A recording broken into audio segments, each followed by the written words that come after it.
Hello bachcho, let's read the question. In a guitar, two strings A and B made up of the same material are slightly out of tune and produces beats of frequency 6 Hz. When the tension in B is slightly decreased, the beat frequency increases to 7 Hz. If the frequency of A is 530 Hz, the original frequency of B is. Okay? तो ये हमारे पास question है। तो इस question का जो की concept बनने वाला है दैट इज कि जो फ्रीक्वेंसी होती है, frequency is directly proportional to under root of tension. Frequency is source की फ्रीक्वेंसी जो होती है that is directly proportional to under root of tension. ये इसका की कॉन्सेप्ट बनने वाला है। चलिए अब हम इसके सॉल्यूशन पे आते हैं। सॉल्यूशन को जब हम स्टार्ट करेंगे, this is n is how much, n is frequency, n क्या है, एन हमारी फ्रीक्वेंसी। तो इसका मतलब ये हुआ कि अगर हम सबसे पहले बात करेंगे कि जो मेरे पास सोर्स ए है उसकी फ्रीक्वेंसी क्या है, two strings A and B है जो जिनका मटेरियल सेम है, आउट ऑफ ट्यून बोल रहा है, तो प्रोड्यूस कितने बीट्स हो रही है, 6 हर्ट्स जो बीट फ्रीक्वेंसी है that 6 hertz. Tension in the B, जो मेरी दूसरी स्ट्रिंग गिटार की दूसरी स्ट्रिंग बी है उसमें स्लाइटली डिक्रीज हुआ है टेंशन, तो उसकी वजह से बीट फ्रीक्वेंसी जो है इंक्रीज हुई है, यानी 7 हर्ट्स बन गया है। ए की फ्रीक्वेंसी बोल रहा है 530 hertz, original frequency of B की हमें बतानी है। तो लेट सपोज अगर मैं लिख लेता हूं कि frequency of A is equal to n A is the frequency of A that is equal to 530 hertz. तो अगर मैं ऐसे लिखूं तो इसमें कोई दिक्कत नहीं आनी चाहिए। ओके, तो let suppose what is the frequency of B, string B की फ्रीक्वेंसी जो होगी that will be, let suppose इसको मैं कैपिटल एम नाम लेता हूं, सिंपली मैं सपोज लिखता हूं ये चीज। ओके, क्योंकि इसी को हमें निकालना है। ओके, तो देयरफॉर अगर मैं लिखूं कि बीट फ्रीक्वेंसी किसके बराबर होती है, higher frequency minus lower frequency, मैं लिखूंगा यहाँ पे N A, frequency of A minus frequency of B, इसका modulus that will be equal to how much, वो इसने पहले ही बोला है कि 6 बीट्स पर सेकंड है ऑलरेडी। ओके, तो यहाँ पे लेकिन दो केसेस बनने वाले हैं। मैं लिख सकता हूं कि n A minus n B या तो ये +6 होगा या तो -6 के बराबर होगा। Okay, so therefore beat frequency of the frequency of B will be equal to NA plus minus of 6.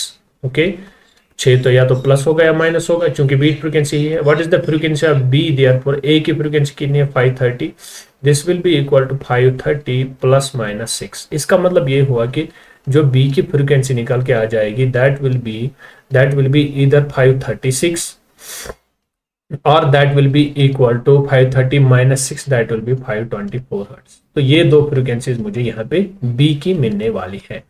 Now अब हम क्वेश्चन की ओर आते हैं और अब हम देखते हैं कि हमें सही आंसर जो है कहाँ पे मिलने वाला है। क्वेश्चन में बोल रहा है कि जब आपका टेंशन डिक्रीज हो रहा है स्ट्रिंग के अंदर, इस गिटार की स्ट्रिंग के अंदर, उससे क्या होता है, बीट फ्रीक्वेंसी बढ़ रही है।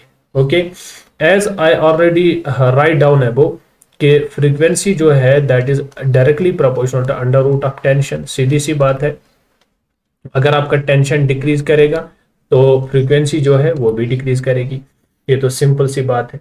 देयरफॉर क्या मैं लिख सकता हूं कि बी की फ्रीक्वेंसी जो है वो डिक्रीज करेगी।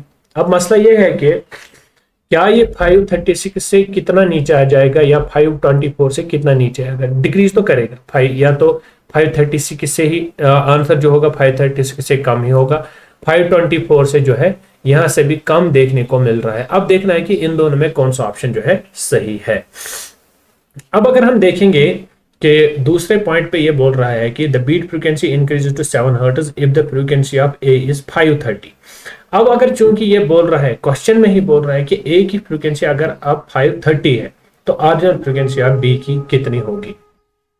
अगर मैं इस चीज को ऐसे लिखूं कि मैं मान लेता हूं यहाँ पे कि जो मेरा ए है, ए स्ट्रिंग है, इसकी फ्रीक्वेंसी जो है 530 है, अगर मैं वो 530 मान लेता हूं, तो अगर मैं 536 पर अगर मुझे जाना होगा, अगर मुझे इस वाली फ्रीक्वेंसी पे जाना होगा तो मुझे कितना ऐड करना पड़ेगा, दैट इज +6। तो इसको मैं +6 करके मैं 536 पे चला जाऊंगा, 536 हर्ट्ज पे चला जाऊंगा। लेकिन अगर मुझे 524 पे आना है तो मुझे क्या करना होगा, मुझे यहां से माइनस करना होगा 6 हर्ट्ज का, तो यहाँ पे आप 524 हर्ट्ज तक पहुंच जाओगे। ठीक है, ये पॉइंट तो क्लियर हो गया।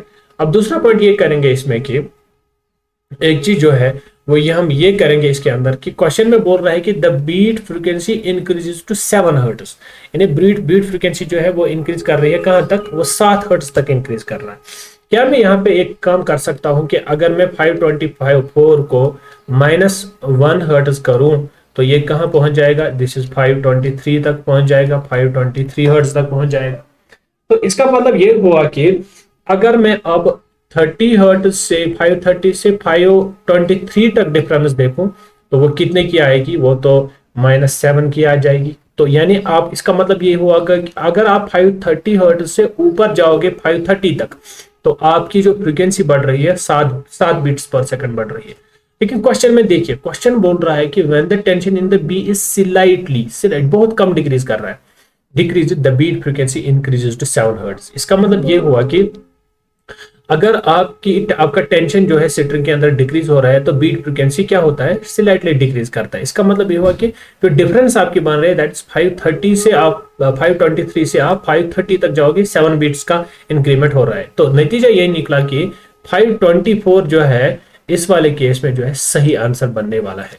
तो मेरा एक ऑप्शन जो था, जो 530 पे, अगर मैं 536 को जो है -1 करूं तो ये कहां पे पहुंच जाएगा 530 पे, तो यहाँ पे मैं कितने की डिफरेंस देखूं तो मुझे +5 दिखेगा। लेकिन अगर मैं 535 से 523 तक आ जाऊं तो ये कितना बने, यहाँ से तो -12 की डिफरेंस आ रही है, यानी 35 पहले 5 और फिर इसके साथ, तो ये तो लार्ज डिक्रीज होगा, ये तो लार्ज डिक्रीज होगा। लेकिन क्वेश्चन में क्या बोल रहा है, क्वेश्चन में स्लाइड डिक्रीज बोल रहा है, क्वेश्चन में बोल रहा है स्लाइड डिक्रीज। तो स्लाइड डिक्रीज का ध्यान रखते हुए जो मेरा सही आंसर आ जाएगा, जो मेरे बी की फ्रीक्वेंसी, जो ओरिजिनल बी की फ्रीक्वेंसी होगी, that will be MB will be finally equal to 524 hertz. Hope you got the answer of this question. तो देयरफॉर इसका सही आंसर जो निकल के आ रहा है that is 524 hertz. Thank you.